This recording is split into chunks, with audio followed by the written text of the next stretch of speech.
దేవునికి స్తోత్రం. యేసుక్రీస్తు ప్రభు కృపా సంఘ ప్రియ సహోదరి సహోదరులకు మన ప్రభు అయిన యేసుక్రీస్తు వారి పరిశుద్ధ ప్రశస్తమైన నామంలో యూట్యూబ్ ద్వారా వాట్సాప్ ద్వారా దేవుని మాటలు వింటున్న దేవుని బిడ్డలైన మీ అందరికీ శుభాభివందనాలు తెలియజేస్తున్నాను. దేవుని బిడ్డలారా, మరి గత 8 నెలలో దేవుడు మనలందరినీ కాచి కాపాడి మరి 9వ నెలలో ప్రవేశపెట్టి ఈ ఉదయకాల సమయము దేవుని యొక్క అమూల్యమైన మాటలు వినటానికి దేవుడు మనకిచ్చినటువంటి రీతిని బట్టి దేవునికి మహిమ చెల్లిస్తూ మరి 1వ తారీఖు సెప్టెంబర్ నెల ఆదివారం దినము 2024 సంవత్సరం దేవుడు మనకిచ్చినటువంటి చక్కటి తరుణాన్ని బట్టి దేవునికి మహిమ చెల్లిస్తూ పరిశుద్ధ గ్రంథం నుండి 86వ కీర్తన 10వ చరణాన్ని చదువుకుని కొద్ది నిమిషాల వాక్యాన్ని ధ్యానించుకుందాం. నీవు సృజించిన అన్యజనులందరూ వచ్చి నీ సన్నిధిని నమస్కారము చేయుదురు, నీ నామమును ఘనపరచుదురు. ప్రార్థన. పరిశుద్ధుడా, ప్రేమమయుడ మా తండ్రి, వాక్యమైన దేవా, మాతో మాట్లాడి మమ్ములను బలపరచుమని యేసుక్రీస్తు వారి నామంలో ప్రార్థించి వాక్యమును ధ్యానించుచున్నాము తండ్రి, ఆమేన్. ప్రభునందు ప్రియ దేవుని బిడ్డలారా, 86వ కీర్తన 10వ చరణంలో భక్తుడైనటువంటి దావీదు గారు తెలియచేస్తున్నటువంటి మాటలు. ఈ కీర్తన దావీదు గారు రచించింది. తీవ్రమైన ప్రతికూల పరిస్థితులు ఏర్పడినప్పుడు దేవుని యందు విశ్వాసం ఉంచుట శ్రేయస్కరమని కీర్తన మనకి ఉపదేశిస్తూ ఉంది. 86వ కీర్తన. ఇక్కడ మనం గమనించినట్లయితే ఆపత్కాలమునందు దేవుని యందు నమ్మిక ఉంచుట ఇక్కడ తెలియపరుస్తూ ఉన్నాడు. 10వ వచనంలో, నీవు సృజించిన అన్యజనులందరూ వచ్చి నీ సన్నిధిని నమస్కారము చేయుదురు, నీ నామమును ఘనపరచుదురు. దేవుని బిడ్డలారా, దేవాతి దేవునికి సొత్తుగా ప్రజలుగా ఏర్పాటు చేసుకున్న యూదులే కాదండి, ఇజ్రాయేలీలే కాదండి, ఎబ్రీలే కాదండి. దేవుని బిడ్డలారా, ఎబ్రీలన్నా, యూదులన్నా, ఇజ్రాయేలీలన్నా దేవుని బిడ్డలారా ఒకటేనండి. దేవుని బిడ్డలారా అంటే 12 మంది కుమారుల్లో మరి ఒకరు యోధాగా కాబట్టి యూదులే అని వారికి పేరు అనుకోవటం కాదు, కానీ అందరినీ కూడా ఏమంటే దేవుడు వారి 12 గోత్రాలని అనగా యాకోబు సంతానాన్ని దేవుడు ఏర్పాటు చేసుకున్న సొత్తుగా. అయితే వారే కాకుండా అన్యజనులందరూ కూడా దేవుని దగ్గరికి వచ్చి దేవునికి నమస్కారం చేస్తారు, సాగిలపడతారు, ఘనపరుస్తారు, మహింపరుస్తారు. ఎందుకని అంటే ఆయనే గొప్ప దేవాది దేవుడు, సృష్టికర్త. ఆయన వంటి వారు ఎవరనో లేరండి. అందుకే ప్రభువా, దేవతల్లో నీ వంటి వాడు లేడు, నీ కార్యములకు సాటైన కార్యములు లేవు అంటూ ఉన్నారు భక్తుడైనటువంటి దావీదు గారు. ఇక్కడ మనం చూస్తే దేవుని సన్నిధిలో దావీదు గారు తగ్గింపుని చూస్తూ ఉన్నాం. మనం దీనుడను దరిద్రుడను అని తన నిస్సాయితను ఒప్పుకుంటా ఉన్నాడు. తాను రాజు అయినప్పటికీ దేవుని ముందు దీనుడనేనని వినయాన్ని చాటుతూ ఉన్నాడు. దేవుని బిడ్డలారా, మనం ఎంతగా దేవుని సన్నిధిలో తగ్గించుకుంటామో అంతగా మనము అభివృద్ధి చెందుతాం, ఆశీర్వదించబడతాం. దేవుని బిడ్డలారా, అందుకే దావీదు భక్తుడు, నేను నీ భక్తుడను, నిన్ను నమ్ముకొని ఉన్నా, నీ సేవకుణ్ణి అని 2వ చరణంలో తెలియపరుస్తున్నాడు.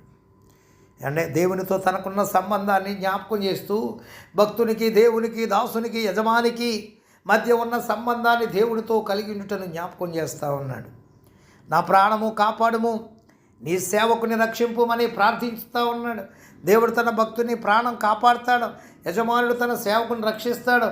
దినమెల్లా నీకు మొరపెడతా ఉన్నానంటున్నాడు, నా ప్రాణం నీ వైపునకు ఎత్తుచున్నానంటున్నాడు అని సంబోధించడంలో దేవునితో కీర్తనాకారుడు కలిగి ఉన్న విడదీయరాని సంబంధం గ్రహించగలుగుతున్నాం. మనం దేవుని గొప్పతనాన్ని, మంచితనాన్ని బట్టి దయాళుడవు, కృపాతిశయములు గలవాడు గనుక నీకు మొర్ర పెట్టుచున్నానని వివరిస్తూ ఉన్నాడండి. నీవే నాకు ఉత్తరం ఇచ్చువాడవు గనుక నా ఆపత్కాలమందు నేను నీకు మొర్ర పెట్టుచున్నాను అంటున్నాడు. తన అవసరతను గుర్తు చేయొచ్చు. 6-7 వచనాల్లో దేవుడే తన ప్రార్థనలకు జవాబిచ్చి రక్షించుననే రక్షణ విశ్వాస నిశ్చయితను వ్యక్తపరుస్తూ ఉన్నాడు. తనకు వచ్చిన ఆపత్కాలమును 14వ వచనంలో వివరించి రక్షించమని ప్రాధేయపడుతూ ఉన్నాడు. రెండవదిగా మనం చూస్తే 8-9 వచనాలు, 15-16 వచనాలు చూస్తే దేవుని రక్షణ గుణాతిశయములు ఏమంటే మంచి గుణాతిశయములో తెలియపరుస్తూ ఉన్నాడు దేవుని బిడ్డలారా. కీర్తనాకారుడు దేవుని రక్షణ గుణాతిశయములను జ్ఞాపకం చేసుకొని దేవుని నామమును ఎంతగానో ఘనపరుస్తున్నాడో ప్రస్తుతిస్తూ ఉన్నాడు. ప్రభువా, నీవు మహత్యం గలవాడవు, ఆశ్చర్యకార్యములు చేయవాడవు, నీవే అద్వితీయ దేవుడవు, దేవతల్లో నీ వంటివాడు లేడు, నీ కార్యములకు సాటైన కార్యములు లేవో అని తెలియజేయటంలో దేవునికి సమానమైన వారు మరొకరు లేరని విశ్వసించి ఒప్పుకుంటా ఉన్నాడండి. మహిమా ఘనతలు పొందుటకు అర్హుడు ఆయనే. ప్రకటన గ్రంథం 4వ అధ్యాయము 11వ వచనంలో చూస్తే, ప్రకటన గ్రంథం 4వ అధ్యాయము 11వ వచనంలో ప్రియులారా చూద్దాం. ఇక్కడ 10, 11 కలిసే ఉంటాయి. ఇక్కడ ఆ 24 పెద్దలు సింహాసనమునందు ఆసీనుడయుండు వాని ఎదుట సాగిలపడి యుగ యుగములు జీవించుచున్న వానికి నమస్కారం చేయించు, ప్రభువా మా దేవా, నీవు సమస్తమును సృష్టించితివి, నీ చిత్తమును బట్టి అవి ఉండెను, దానిని బట్టి సృష్టింపబడెను, గనుక నీవే మహిమా ఘనత ప్రభావములు పొందనర్హుడు అని చెప్పుచు తమ కిరీటములను ఆ సింహాసనం ఎదుట వేసిరి. 10, 11లో ఏమండి, ఆ కిరీటముల్ని సింహాసనం దగ్గర వేసేస్తారండి. ఎందుకంటే ఆయనే మహిమా ప్రభావములు కలిగిన గొప్ప దేవుడు అండి. దేవునికి స్తోత్రం కలుగునుగా. ఇంకా మనం చూస్తే 86:10లో మనం చదువుకున్నాం, దేవుని గుణలక్షణాల ప్రభావం, దేవుని మహిమా కార్యములు బట్టి అన్యజనులందరూ వచ్చి నీ సన్నిధిని నమస్కారం చేస్తారని చెప్పి ఉన్నాడు. నీ నామమును ఘనపరుస్తారన్నాడు. తెలియజేయటంలో సకల ప్రజలకు ఆయనే దేవుడండి. ఏమండే, ఆయనే దేవుడు. ఏ దేవుడు, మీ దేవుడా మా దేవుడు అంటే ఏ దేవుడు అండి? ఆ దేవుడు ఈ దేవుడు అంటే ఒక్కటే దేవుడు, ఆయనే ప్రభు అయిన యేసుక్రీస్తు వారు. తండ్రి కుమార పరిశుద్ధాత్వం త్రిత్వమై ఉన్న దేవాది దేవుడు. ఏమంటే సకల ప్రజలు దేవుని ఆశ్చర్య కార్యములను ప్రేమ కృపాతిశయములకు పాత్రులేనని కీర్తనకారుడు పరోక్షముగా తెలియజేస్తూ ఉన్నాడండి. దేవుని బిడ్డలారా గమనించండి. మనం చూస్తే ఇంకా 85వ కీర్తన 11 నుంచి 13 వచనాలు చూస్తే దేవుని రక్షణ, 86వ కీర్తన 11 నుంచి 13 వరకు చూస్తే దేవుని రక్షణ గుణాతిశయమున కీర్తనకారుని ప్రత్యుత్తరం అండి. అంటే నీ సత్యమును అనుసరించి నడుచుకున్నట్లు, నీ నామమునకు భయపడినట్లు ఏకదృష్టి అనే మాటలో మనం చూస్తే ఇక్కడ యెహోవా నీ సత్యమును అనుసరించి నడుచుకున్నట్లు నీ మార్గము నాకు బోధింపుము, నీ నామమునకు భయపడినట్లు నా హృదయమునకు ఏకదృష్టి కలుగజేయము. ఏమంటే మనకి ఏకదృష్టి కావాలి. దేవునిపైనే మన దృష్టి అంతా దేవుని మీదే ఉండాలి, ఇటు అటు కాకుండా. అందుకే అడుగుతూ ఉన్నాడు, ప్రార్థన చేస్తున్నాడు, నీ నామమునకు భయపడినట్లు నా హృదయమునకు ఏకదృష్టి కలుగజేయి ప్రభువా అంటూ ఉన్నాడు. దేవుని బిడ్డలారా, సత్యమును అనుసరించి నడుచుకోవటం. సత్యం అంటే ఏంటి? ఆయనే, నేనే మార్గమును సత్యమును జీవమును. ఆయన మార్గంలో సత్యమును అనుసరించి నడవాలండి. ఏమండి, దేవుని మార్గంలో నడవాలని, దేవుని యందు భయభక్తులు కలిగి ఉండాలని, ఏకదృష్టితో దేవుని వెంబడించాలని తీర్మానించుకుంటున్నాడు. దేవుని బిడ్డ, మరి నీకు నాకు ఆ తీర్మానం ఉందా? ఆ తీర్మానం ఉండాలి. అప్పుడు మనం నా పూర్ణ హృదయముతో నీకు కృతజ్ఞతాస్తుతులు చెల్లించదను, నీ నామమును నిత్యము మహింపరుస్తానని 12వ వచనంలో చెప్తున్నాడు.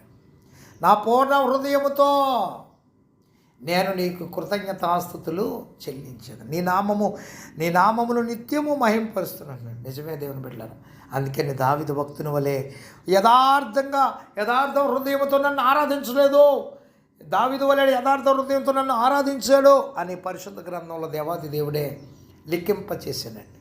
హిజ్కియా దావీదు గారి వలె యథార్థ హృదయంతో ఆరాధించాడు అని చెప్పబడ్డది. ఇంకా మిగతా రాజుల విషయంలో అందరూ కూడా తర్వాత యెహోషాపాతు ఏమంటే దావీదు వలె యథార్థ హృదయంతో దాన్ని ఆరాధించాడు. ఇంకా మిగతా వారు కూడా అక్కడక్కడ కొంచెమే తప్ప అంతకా కాదండి దేవుని బిడ్డలారా. అందుకే యథార్థంగా ఈయన ఉన్నాడు కాబట్టి ఈయన్ని పదే జ్ఞాపం చేశాడు దేవాది దేవుడు. దేవుని బిడ్డలారా, మనం చూస్తే ఇంకా అట్టి హృదయాన్ని దావీదు గారు కలిగి ఉండటానికి కారణం, ప్రభువా నా దేవా, నా ఎడల నీవు చూపిన కృప అధికమైనది, పాతాళ పగాధం నుండి నా ప్రాణమును తప్పించున్నావు అని దేవుడు తనకిచ్చిన రక్షణ భాగ్యాన్ని గుర్తు చేసుకుని కృతజ్ఞతా హృదయంతో ప్రభువా నా దేవాన్ని సంబోధించి కృతజ్ఞతాస్తుతులు చెల్లిస్తూ ఉన్నాడు. దేవుని బిడ్డ నీవు నేను కూడా నీకు నాకు చేసిన మేలును బట్టి కృతజ్ఞతాస్తుతులు చెల్లించండి ప్రభునామం తెలియజేస్తూ ఈ మాటలు ముగిస్తున్నాను. దేవుడి కొద్ది మాటలు మన వెనుకడిలో దీవించునుగాక. తండ్రి కుమార్ పరిశుద్ధాత్మత్రేక దేవుని దీవెన మనందరికీ తోడై ఉండి కాపాడనుగాక. మన ప్రభు పనిలో మీ ఆత్మీయ సహోదరుడు పాస్టర్ ఎలీషా రాజు మస్కట్ నుండి. God bless you all.